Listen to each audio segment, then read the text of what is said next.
2SER acknowledges the custodians of the Gadigal and Darug lands from which we broadcast.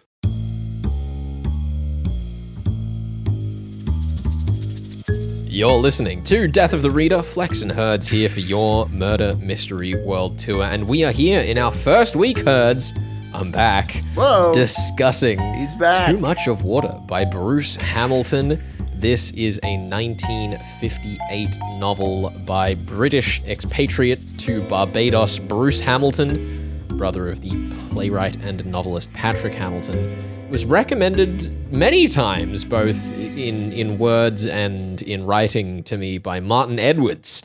We were talking about the ABC murders a while ago on the show, and there's a note in Martin Edwards' The Life of Crime that this book takes some rather robust inspiration from that novel. So today we discuss chapters 1 to 4 of this Christie pastiche, question mark? Yeah, look, it's always nice to see a novel that connects with the concept of taxes on the show, but also many of the other novels that we've covered in the past.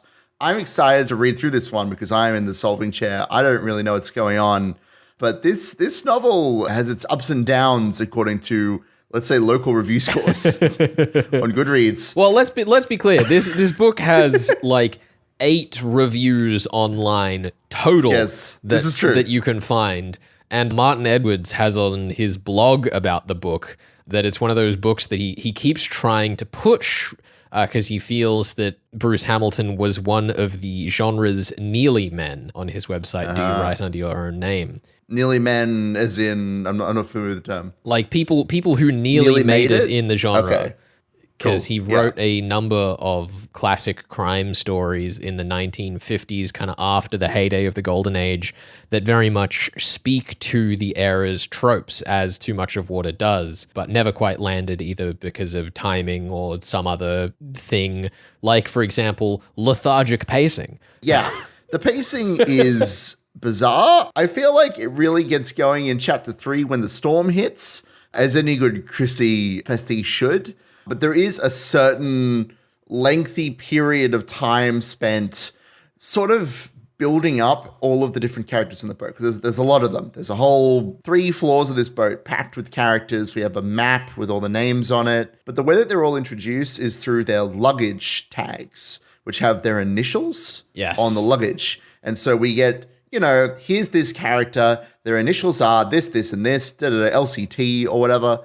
And then we get to learn about who the character is before they actually introduce themselves most of the times. And Edgar, our detective in this novel, spends a good amount of time trying to figure out who everybody is based on their mannerisms and their ship manifesto, which is actually a really good way of showing off the character and their detective skills. I think it's very clear that the character manifest, for lack of a better word, is actually one of the things that Bruce Hamilton was clearly trying to innovate on from the ABC murders, because that was one of the things that made that book sort of pale, is that by the end of the book, you had this huge cast of characters, but you'd only really had detailed conversations with the people who were kind of core to the case. So by construction, it was easy to unravel that story, whereas in this book, it's tried to make the complete map much more engaging. Oh, I'd agree with that. Yeah. I mean, Edgar, in assistance to that, he deliberately goes out of his way to try to talk to everyone in that list of characters. And he's not motivated, at least as far as I can tell,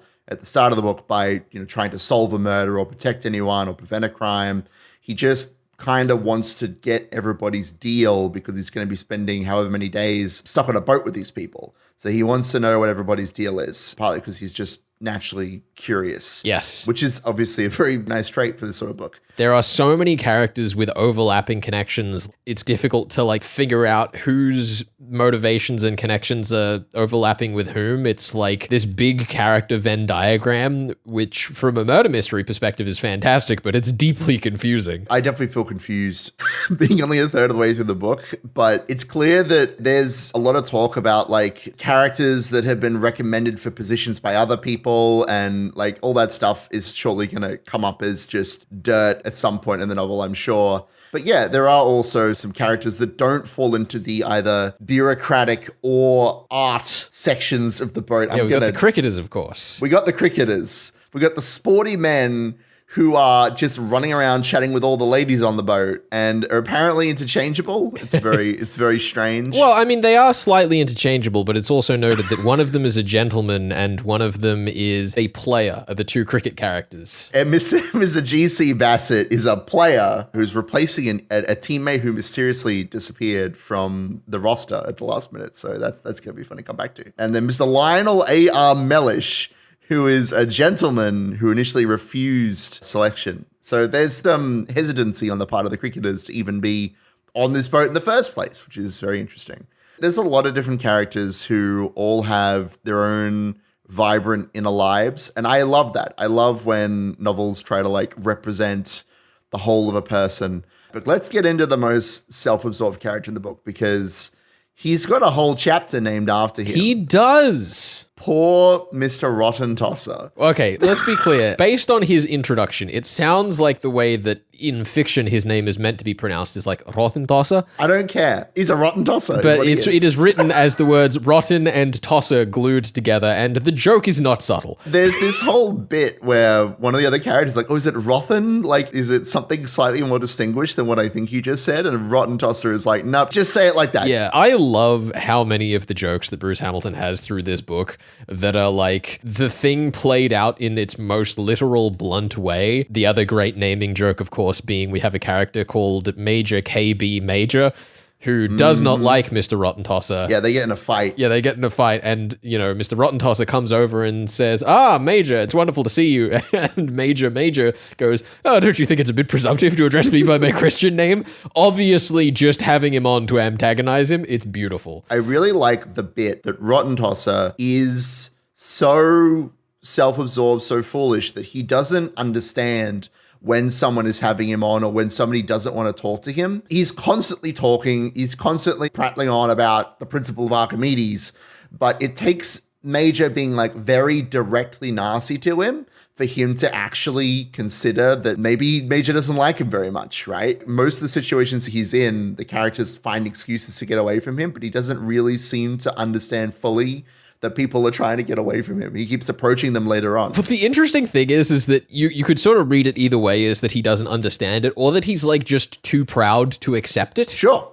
Either way, really. There's this one beautiful moment where the ship's doctor is talking about like the conflicts that have been going on in the West Indies and whatnot at the time. Yes. And he's like, oh, well, I think we should just repay them in the traditional means by showering the natives in British and American virgins and letting them have at them. And, you know, Rottentosser, who has clearly come from this like militaristic background, is just like completely stumped. Just flabbergasted. Like, I don't know what to do with that idea. Like, are you making fun of me? Are you being serious? Either way, I'm offended. Like, Rottentosser doesn't know what to do with sarcasm and good humor, which this book is full of. Most of it directed or caused by Rottentosser as a character. Although I will say that I think the Major is a close second favorite character, possibly favorite character, just because of how direct he is, because he is the antidote to Rottentosser's curmudgeonness. He has that bit about, oh, I can't believe you call me by my first name when he's a major. But then he says some pretty direct comments and ends their interaction by saying, you know, oh, you've got a wasp in your drink, and he pours his drink out. Like, and this happens in other conversations with other characters as well. He's just very directly antagonistic and isn't afraid to say what he thinks, which it's a taboo thing. All the characters on this boat are well esteemed. Many of them are famous and known by reputation. And Major just isn't fazed by any of that. Yeah, like he's clearly used to having successful displays of power, and they are often insincere gestures to show he does not care. Yeah, he even goes so far as to call one of the people on the boat, is it Mr. Sweet? I don't recall. He calls him a Nazi. He calls one of them a Nazi because he's like being racist. It's this whole thing. Mr. Sweet goes to like do a sermon because he's like a YMCA director or something along those lines. And he does a terrible sermon. And afterwards, he's talking about everyone who came, and he sort of insinuates that one of the Jewish characters on board is like foul for not coming along. And the Major says something to the tune of like, I won't have any 4-letter men on this boat. And they need to be intricated, or he says something really clever. Interpated, or I think. Interpated. That sounds right.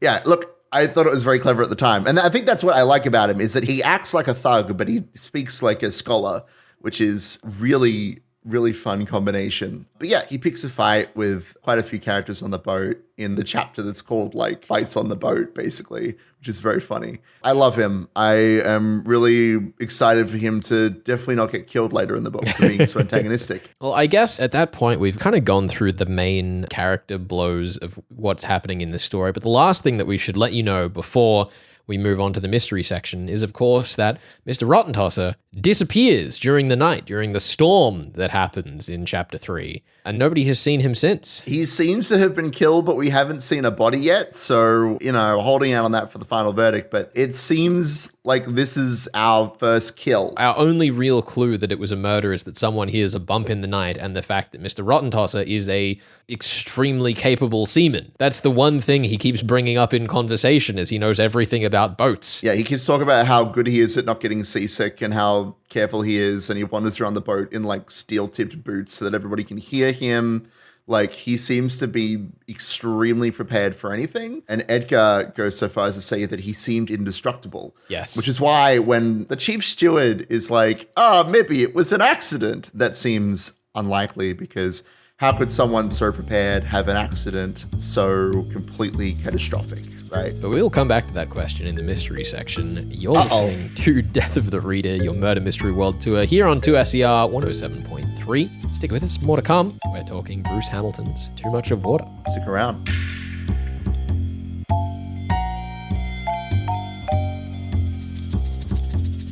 You're listening to Death of the Reader. Flex here, and I'm joined by Veronica from 2SER on your Murder Mystery World Tour. You're joined on the line today by a special guest. You might know us for talking a lot of crime fiction, but sometimes we do like to read other books. And this time, I'm going to be having a chat with Veronica and author Samantha Shannon. She's the author of the Roots of Chaos series, of The Bone season and its subsequent novels, and is in Australia at the moment for the Sydney Writers' Festival and a few other events around the country. We'll have links up on the podcast if you want to find out more about those events. But Samantha, it's wonderful to have you on the show. Welcome to Death of the Reader. Welcome to Australia. Thank you so much. It's so nice to be back. I guess the first thing I wanted to go into is fantasy already has so many unspoken rules, archetypes, systems, and your books, especially The Priory of the Orange Tree and its prequel, The Day of Fallen Night, are true fantasy epics with complex storylines and these deep levels of intrigue. In a genre with so many unspoken rules, what compelled you to go epic? Why go bigger? It just seemed to be what the story demanded. I wanted to tell a very big global story with The Priory of the Orange Tree. So it was inspired by the legend of St. George and the Dragon. I'm sure most people are relatively familiar with the story, but basically it's about a brave knight who rescues a princess from a terrifying dragon. Often he marries her at the end of the story. St. George is the patron saint of England, so he very much loomed large over my childhood.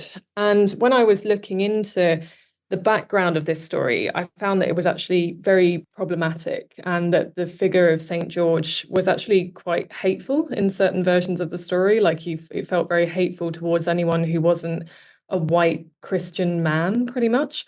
So when I wanted to write a story challenging this version of St. George, it was important to me that it felt very much like an international, global story. And that meant multiple perspectives from multiple religious backgrounds, people from all walks of life, essentially. That felt very crucial to it being an authentic defiance, I suppose, of that version of St. George I'd read. Thematically speaking, one of the things that you've talked about in enjoying writing The Roots of Chaos is that in many respects it's a world without sexism or displacing that idea of sexism. And in writing about women's struggle without that overlay of patriarchy, what has that opened your eyes to? That's been a really interesting process because the Roots of Chaos series does, I would argue, look at misogyny, but it's more in a structural sense, how systems propagate misogyny. I didn't want it to have the kind of casual sexism that you see in something like, I don't know, Game of Thrones, where you see a woman as a knight and you're like, oh, that's not possible. It's a bloody woman. She can't be a knight.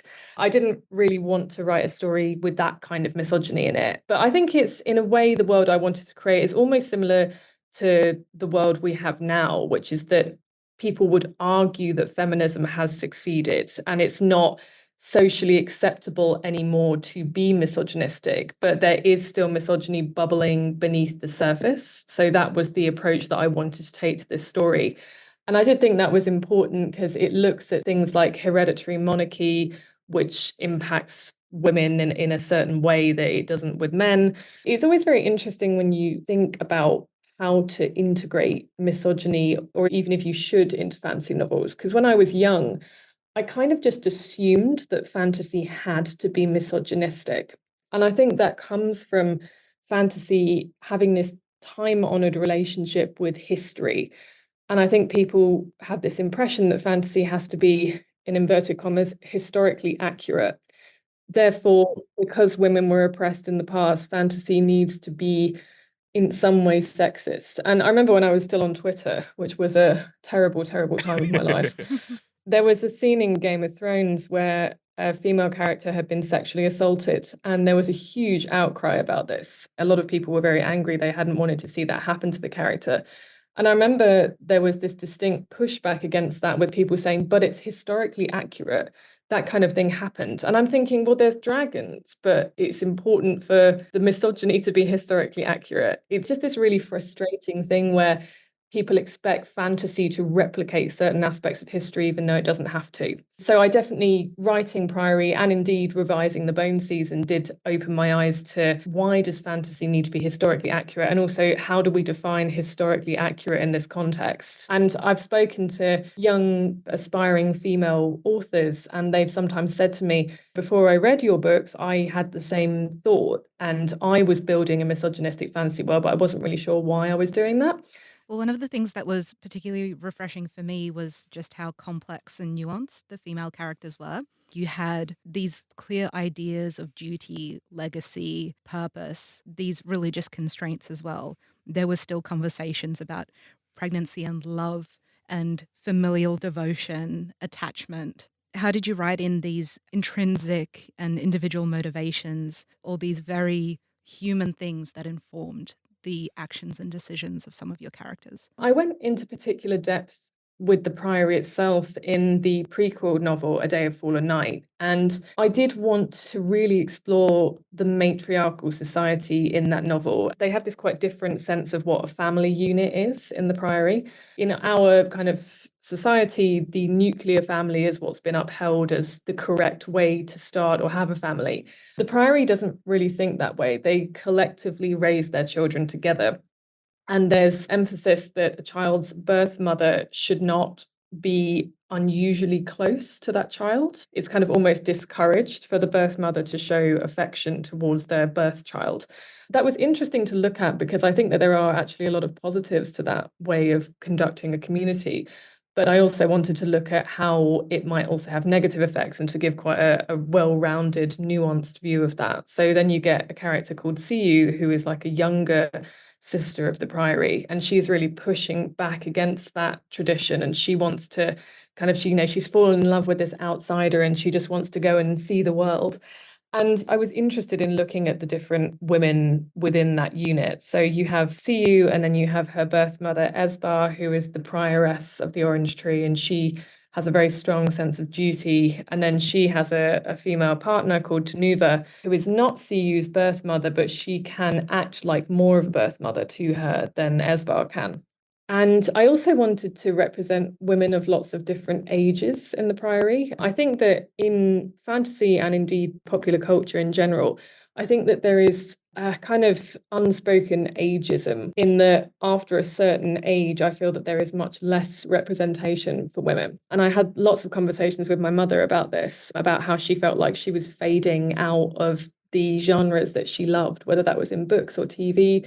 And I wanted to just really relentlessly focus on female characters who were sort of in their 50s in A Day of Fallen Night, which is why Tanuva and Esbar are that age. And I just wanted to celebrate that. I just love writing lots and lots of female characters and showing lots of different perspectives on a ton of different topics. And I think there's something very powerful about that, just telling an epic story that is very, very focused on women and issues that particularly touch women in a genre that has been conventionally considered more of a masculine domain. Yeah, it's really interesting hearing you talk there about like women fading out of the stories they read, because I'm thinking in particular of like the Sister Fidelma murder mystery series, which is about a sort of medieval sister at a like Irish church, kind of going between crime fiction events that happen at famous moments in medieval history. It's like written by a historian. And it's so interesting thinking about how the first book in that series does effectively like fade out the adult women in the story to let Sister Fidelma become the protagonist of a series that has only just begun. And it's really interesting to see how that is like a cross-genre thing, as you were saying. Yeah, for sure. And I think this is starting to change a little bit. It's so great when you do see it. And it's frustrating that there is a lack of female characters. I'm 32 and I feel like I'm already seeing fewer characters of my age. But it's such a shame because, the older the character, the more life experience they have to draw on. And that makes them fascinating. I mean, I loved writing Tanuva in A Day of Fallen Night because it was so wonderful to have 50 years, like half a century of things that had happened to her to draw on to inform her character. And then she's been in a relationship with Esbar for 30 years. And again, that's such a cool thing to be able to explore. Like these women have been together for decades. So yeah, I think I just would like to see more of it, really. You're listening to Death of the Reader. Samantha Shannon there talking about her books, in particular the Roots of Chaos series. She's in Australia with Sydney Writers Festival talking about the Roots of Chaos series. And we'll have links, as I mentioned earlier, up on the podcast if you want to find out more about those events. Stick around for more on your Murder Mystery World Tour on 2SER 107.3.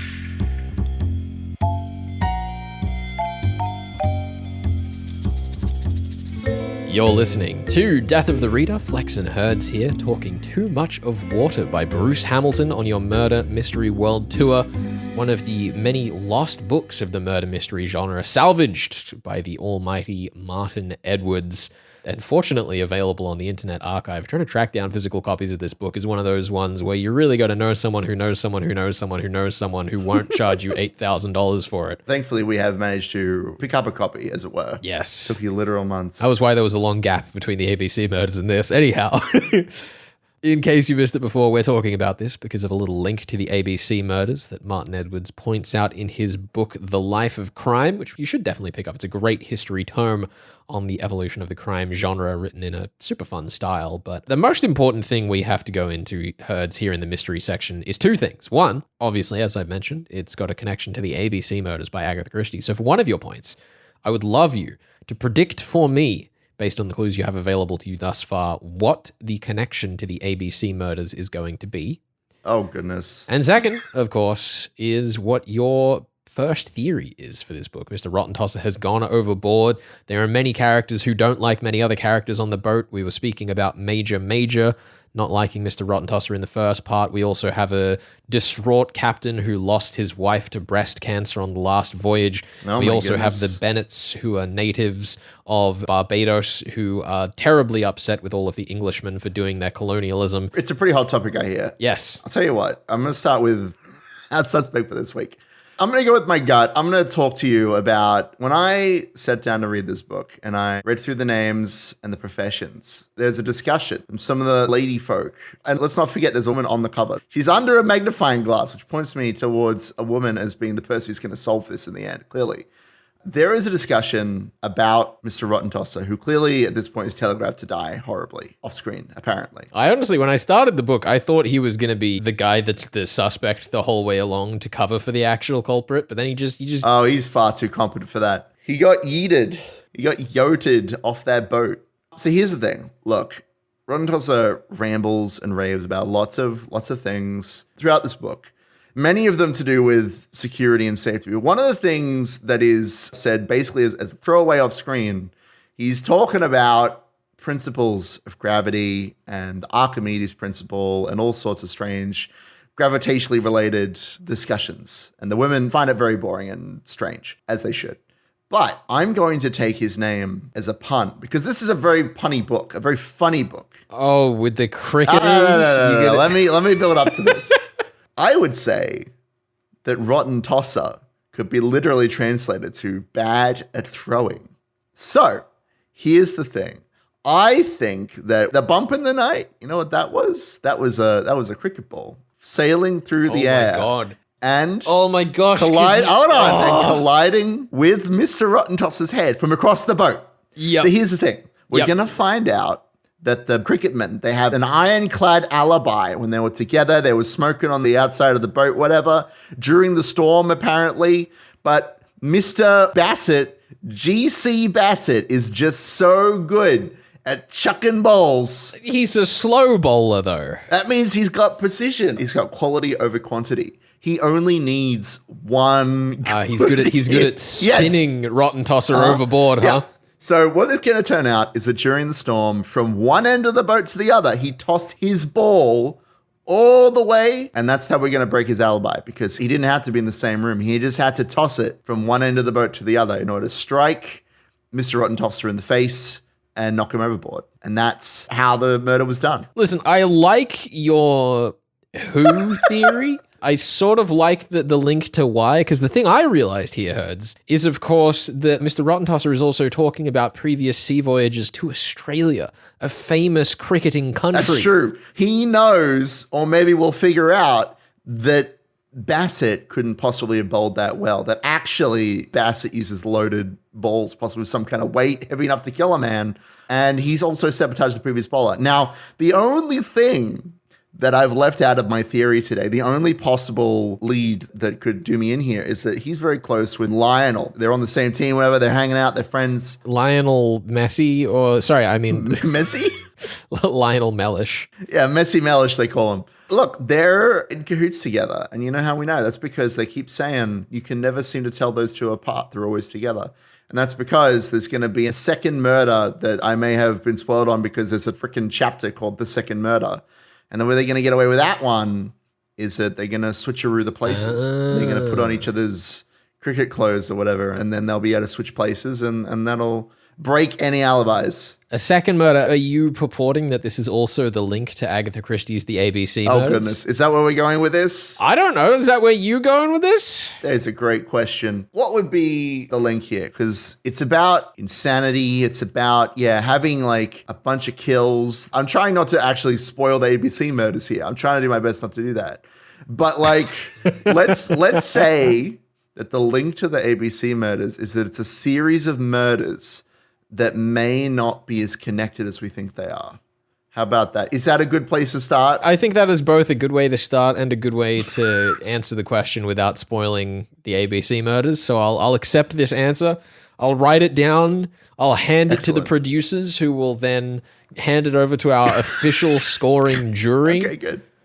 Who will then hand it over to the Crime Writers Association to vet that our information is correct, who will then hand it over to Martin Edwards to give it a little smooch before handing it back to me to give you your points maybe in the final episode. I'm excited to see how that pans out, because truthfully, I feel like the why of this murder is the part that I am the least understanding currently. I feel like there's lots of different connections between the characters. And obviously, Rottentosser figuring out that the bowler is actually very bad at bowling somehow is an ironclad why. I guess the other thing is if you think the cricketers are, running this first crime and there's another one coming up, are they also responsible for the second one? Is it the same motivation for the second one? Are we inverting it? Are we going to say that it's a different murder every time? Wouldn't that be it? Wouldn't that be fun? Oh. Maybe because we've got these three different fields. We got the cricketers, the artists, and then the bureaucrats. Oh, you reckon we get one for each domain? The domains of the boat. That would be really fun, actually. I think that's unlikely, but I would really enjoy that. I want to say that we have a couple of murdering cricketers. Well, does that also mean then, Herds, they're on their way to replace a teammate that got mysteriously ill? Suspicious. Are you suggesting that this is all part of the same scheme for them too? It's all part of trying to cover up the fact that Bassett is really bad at bowling. So do they have a third teammate who is in the West Indies that is helping them coordinate this extra kill, or did they poison him before he left? Yeah, you know what? Sure. There's a third person who put the cricketer to ill. Listen, the obvious wrench in the works here is that Mellish was actually initially invited to join. He turned it down. Well, look, there's drama there, clearly. Clearly he didn't want to go unless his favorite bowler Bassett was going with him, and that's why they engineered this whole get the other guy sick scheme. I guess the other thing before we go, they have this entire thing in the opening chapters where we are identifying everyone by their luggage tags, which are all of their initials. Closer. Yes. I don't need you to worry about providing me a direct theory here, but I pose this challenge for next week.